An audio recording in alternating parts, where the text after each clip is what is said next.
Hello दोस्तों, आप लोगों का स्वागत है पगला एनिमे चैनल पर। आज हम लोग एक न्यू एनिमे को स्टार्ट करेंगे जिसका नाम है एम आई दी एक्चुअली स्ट्रॉन्गेस्ट, जिसका हिंदी में मतलब है क्या मैं सच में सबसे शक्तिशाली हूँ। तो आज हम इसके पहले एपिसोड को देखेंगे। तो चलिए बिना किसी देरी के इसके पहले एपिसोड को एक्सप्लेन करते हैं। एपिसोड की शुरुआत में हम लोग एक लड़के को देखते हैं जिसने अपने आप को कमरे में बंद कर लिया है और वो अपनी लाइफ से कुछ भी नहीं चाहता है। तभी एक गॉडेस उसे रिकार्नेट करने के लिए समन करती है और वो उसे एक ऐसी दुनिया में रिकार्नेट करेगी जहाँ पे मैजिक होता है और उसकी इस लाइफ को आसान बनाने के लिए गॉडेस उसे चीट स्किल भी देगी, जिसपे वो लड़का इन सभी चीजों को स्वीकार कर लेता है और सोचता है कि अब वो इस लाइफ को आराम से जी सकेगा। इसके बाद उस लड़के का रिकार्नेशन एक रॉयल फैमिली के अंदर हो जाता है और उसके सीने के ऊपर रॉयल निशान भी होता है। इसके बाद उस लड़के के पिता उसका माना चेक करवाने के लिए वहाँ पे क्रिस्टल बॉल मंगवाते हैं और कहते हैं कि इसका माना लेवल क्या होगा, जिसको खुद फ्लैश प्रिंसेस ने जन्म दिया है, जिसने अकेले ही डीमन किंग को हराया है। लेकिन क्रिस्टल बॉल उसका लेवल सिर्फ 2 दिखाता है और उसके पास कोई एट्रीब्यूट भी नहीं था, इसीलिए वो लड़का सिर्फ बैरियर मैजिक यूज कर सकता था। जिसको देख के वो दोनों पेरेंट्स हैरान हो जाते हैं और फैसला करते हैं कि वो ऐसा दिखाएंगे कि उनके बेटे की मौत जन्म देते वक्त हो गई थी और उस लड़के को जंगल में फिकवाने का ऑर्डर दे देते हैं। इसके बाद हम लोग उसी गॉडेस को देखते हैं जिसने उस लड़के को रिकार्नेट किया था। गॉडेस कहते हैं कि उसने जिसे अभी रिकार्नेट किया है उसने उसका माना लेवल 1002 रखा था, इसीलिए क्रिस्टल बॉल ने उसने सिर्फ 2 ही डिजिट दिखाए। इसके बाद हम उसी लड़के को जंगल के अंदर देखते हैं। उसने सुना था कि वो बैरियर मैजिक इस्तेमाल कर सकता है, इसीलिए वो उसे इस्तेमाल करने लगता है और पहली बार में ही मैजिक को परफॉर्म कर देता है। इसके बाद वो लड़का अपना मैजिक अपने ऊपर इस्तेमाल करता है और उसकी मदद से उड़ने लगता है। मैजिक इस्तेमाल करके वो अभी खुश हो ही रहा था कि तभी उसके पीछे एक बहुत बड़ा कुत्ता आ जाता है जो उसके ऊपर तुरंत अटैक कर देता है, लेकिन उस लड़के का बैरियर मैजिक उसे बचा लेता है। इसके बाद वो लड़का उस कुत्ते के ऊपर अपने बैरियर मैजिक से अटैक करने लगता है, लेकिन नॉर्मल अटैक से उस कुत्ते को कुछ भी नहीं होता है। तो वो लड़का एक बड़ी सी चट्टान से उसके ऊपर अटैक करता है। उस लड़के की इतनी ज्यादा मैजिकल पावर को देख के वो कुत्ता सरेंडर कर देता है और कहता है कि मुझे न मारो। इसके बाद हम लोग उन दोनों को आमने सामने देखते हैं और वो कुत्ता उस लड़के से कहता है कि वो उसे खाने वाला था ताकि उसका माना दोबारा रिफिल हो जाए, लेकिन उसने सोचा नहीं था कि वो इतना ज्यादा ताकतवर होगा। वो लड़का उससे बात करने की कोशिश करता है, लेकिन बच्चा होने की वजह से वो कुछ भी कह नहीं पाता। लेकिन जब वो अपने बैरियर मैजिक को अपने गले के ऊपर इस्तेमाल करता है तब वो बोलने लगता है। वो लड़का अपना नाम हारुतो बताता है और उस कुत्ते को बताता है कि उसका जन्म किंगडम के अंदर हुआ था, लेकिन मैजिक लेवल कम होने की वजह से उसे फेंक दिया गया। जिसपे वो कुत्ता उसका माना चेक करके उसे बताता है कि उसका जो माना है वो इंसानों की लिमिट से परे है। इसीलिए उस कुत्ते को लगता है कि हारुतो डीमन किंग का रिकार्नेशन है और वो अपनी हार मान के मरने के लिए तैयार हो जाती है। अब क्योंकि हारुतो उसे बताना नहीं चाहता था कि वो अपनी पिछली लाइफ में एक लूजर था, इसीलिए वो कह देता है कि वही डीमन किंग है, जिसके ऊपर वो कुत्ता बड़ी आसानी से इसके ऊपर विश्वास कर लेता है और कहता है कि मुझे मार दो। हारुतो उसे कहता है कि वो उसे नहीं मारेगा अगर वो हारुतो के ऊपर दोबारा अटैक नहीं करती है। जिसपे वो कुत्ता हारुतो को अपना नाम फ्लेम फेनियर बताता है। हारुतो उसे शॉर्टकट में फ्ले कहता है और वहाँ से जाने लगता है। जिसपे फ्ले सोचती है कि वो अभी ही हारुतो से मिली है और उसके साथ इतनी सारी चीजें हो गई, इसीलिए फ्ले हारुतो को अपना मास्टर बना लेती है और उसके साथ रहने को कहती है। हारुतो कुछ कहता है कि उससे पहले ही मैजिक कम होने की वजह से वो पिचक के नीचे गिर जाता है। फ्ले हारुतो से पूछती है कि उसके साथ क्या हो गया है, जिसपे हारुतो कहता है कि उसे थोड़े से दूध पीने हैं, जिसके लिए फ्ले राजी हो जाती है और खुद को एक डॉग गर्ल में कन्वर्ट कर लेती है। अब क्योंकि फ्ले इंसान में चेंज हुई थी इसीलिए उसके ऊपर एक भी कपड़ा नहीं था, तो हारुतो बैरियर का इस्तेमाल करते हुए उसको एक काली जैकेट पहना देता है। इसके बाद फ्ले हारुतो से कहती है कि दूध पीने का वक्त हो गया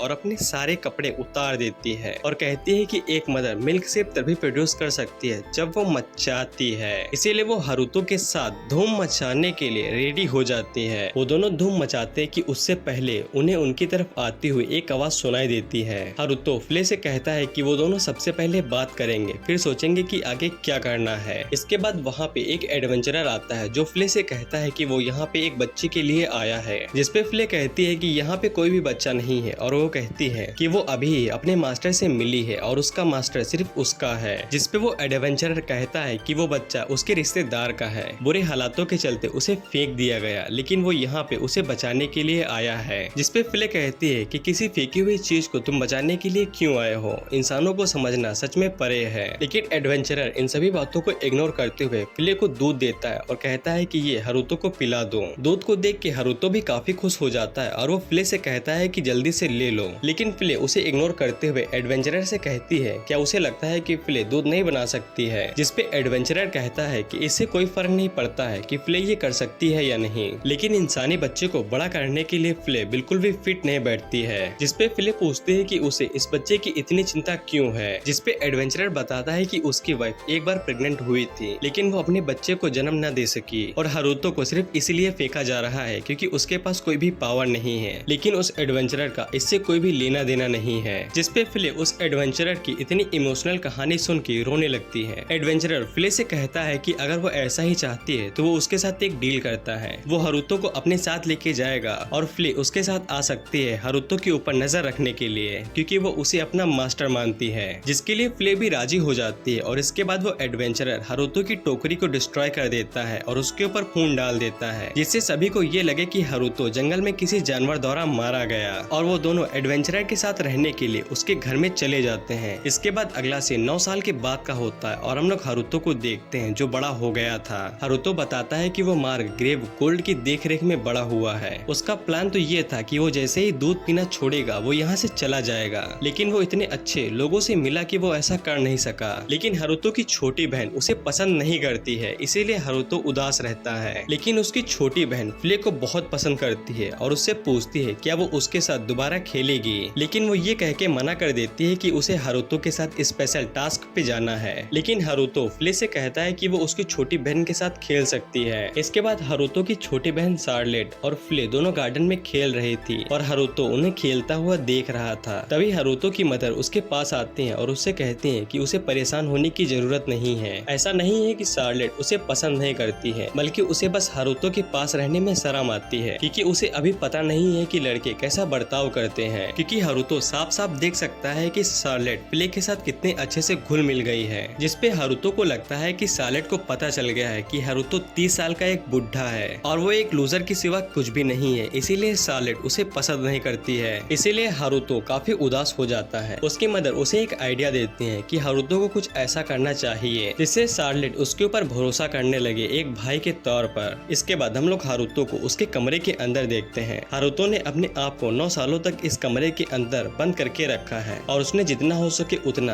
बैरियर मैजिक के बारे में पढ़ लिया है और हारुतो बैरियर मैजिक को इस्तेमाल करने में इतना माहिर हो चुका है कि वो अपनी एक रोबोट कॉपी भी बना सकता है। और तभी हारुतो सोचता है कि अगर उसे बिना किसी को उदास करे यहाँ से जाना है तो उसे फ्ले की भी एक कॉपी बनानी पड़ेगी जो यहाँ पे उन सभी के साथ रहेगी। हारुतो ये सब कुछ सोच ही रहा था कि तभी उसके फादर जो वही एडवेंचरर है वो उसे नीचे बुलाते हैं। हारुतो जब नीचे जाता है तब उसके फादर उससे कहते हैं कि वो आज से उसे स्वॉर्ड चलाना सिखाएंगे, क्योंकि हारुतो के पास बिल्कुल भी माना नहीं है, इसीलिए उसे दूसरी स्किल को सीखना पड़ेगा या फिर वो और कोई चीज सीख सकता है जिसमें उसे इंटरेस्ट हो। जिसपे हारुतो कहता है कि वो एशियंट मैजिक पढ़ना चाहता है, जिसपे उसके फादर काफी खुश हो जाते हैं क्योंकि उन्हें लगता था कि हारुतो सिर्फ कमरे में बंद है और कुछ भी नहीं करता है। इसके बाद हारुतो वहाँ से खिसकने लगता है तो उसके फादर उससे कहते हैं कि उसे स्वॉर्ड चलाना सीखना ही पड़ेगा। हारुतो बताता है कि उसके फादर एक सीजन्ड वॉरियर हैं जो अर्थ शटरिंग वॉर हैमर के नाम से भी मशहूर हैं और हारुतो की ये बस की ही बात नहीं है कि वो अपने फादर को छू भी सके। इसीलिए हारुतो अपने ऊपर एक बैरियर लगा लेता है ताकि उसे कोई चोट न लगे, क्योंकि उसकी फिजिकल एबिलिटी बहुत बेकार है। इसके बाद हारुतो अपने फादर के ऊपर अटैक करता है और हारुतो की स्पीड इतनी ज्यादा होती है कि उसके फादर भी मुश्किल से डॉज कर पाते हैं। लेकिन हारुतो ने अपनी शॉट के ऊपर बैरियर नहीं लगाया था, इसीलिए जब उसकी शॉट जमीन से टकराती है तो उसकी शॉट टूट जाती है और जमीन में बहुत बड़ा छेद हो जाता है, जिसे देख के उसके फादर भी शॉक हो जाते हैं, क्योंकि एक 9 साल के बच्चे के लिए किसी सीजन्ड वॉरियर को इस तरह से चौंकाना बहुत बड़ी बात है। इसके बाद हारुतो के फादर हारुतो के ऊपर अटैक करते हैं, लेकिन हारुतो बड़े आराम से डॉज कर लेता है, जिससे हारुतो के फादर फिर से शॉक हो जाते हैं और हारुतो से कहते हैं कि किसी भी 30 लेवल के नीचे वाले बंदे के लिए मेरे अटैक को डॉज करना नामुमकिन है। जिसपे हारुतो भी सोचता है कि उसके साथ कुछ तो गड़बड़ है, क्योंकि जब हारुतो ने अपना लेवल दोबारा चेक किया था तब उसे लगा था कि उसका अब कम से कम 50 हो गया होगा, लेकिन उसका लेवल अभी भी सिर्फ 2 था और हारुतो के पास कोई भी एलिमेंट नहीं था, इसीलिए वो बैरियर मैजिक को उसकी हाईएस्ट लेवल पे इस्तेमाल कर सकता था। और हारुतो को लगता है कि गोडस द्वारा दिया गया चीट स्किल यही है। हारुतो के फादर को लगता है कि हारुतो ने अपनी एबिलिटीज को अवेकन कर लिया है, लेकिन हारुतो हरुतो अभी भी नौसिखिया था, इसीलिए उसके फादर उसे ट्रेनिंग करवाते रहते हैं और शार्लेट एक पिलर के पीछे से ये सभी चीजें देख रही थी। इसके बाद हम लोग हरुतो के पेरेंट्स को एक साथ देखते हैं। हरुतो के फादर अपनी वाइफ से बताते हैं कि हरुतो एक डीमन हो सकता है, कि रॉयल फैमिली में एक राज है जो बताता है कि उनका डीमंस के साथ एक रिश्ता है। ये भले ही एक दुर्लभ बात हो, लेकिन बहुत से लोग डीमन एबिलिटीज के साथ पैदा होते हैं। लेकिन हरुतो के जो सीने के ऊपर निशान था, उन्हें अभी भी इसकी पावर का राज नहीं पता है और इन लोगों को अभी तक ये भी पता नहीं चला है कि फ्ले हरुतो के साथ क्यों रहती है जबकि वो एक डीमन है। जिसपे हरुतो की मदर कहते हैं कि हरुतो बस एक साधारण बच्चा है। जिसपे हरुतो के फादर अपनी वाइफ को विश्वास दिलाते हैं कि चाहे जो भी हो जाए वो अपने बच्चे को एक हैप्पी लाइफ देंगे। और हम लोग सैलेड को देखते हैं जो ये सभी बातें सुन रही थी और वो सोचती है कि ऐसा हो ही नहीं सकता है कि हरुतो डीमन हो। और इसी के साथ ही ये एपिसोड यहीं पे खत्म हो जाता है। तो आप लोगों को ये एपिसोड कैसा लगा कमेंट करके जरूर बताइएगा।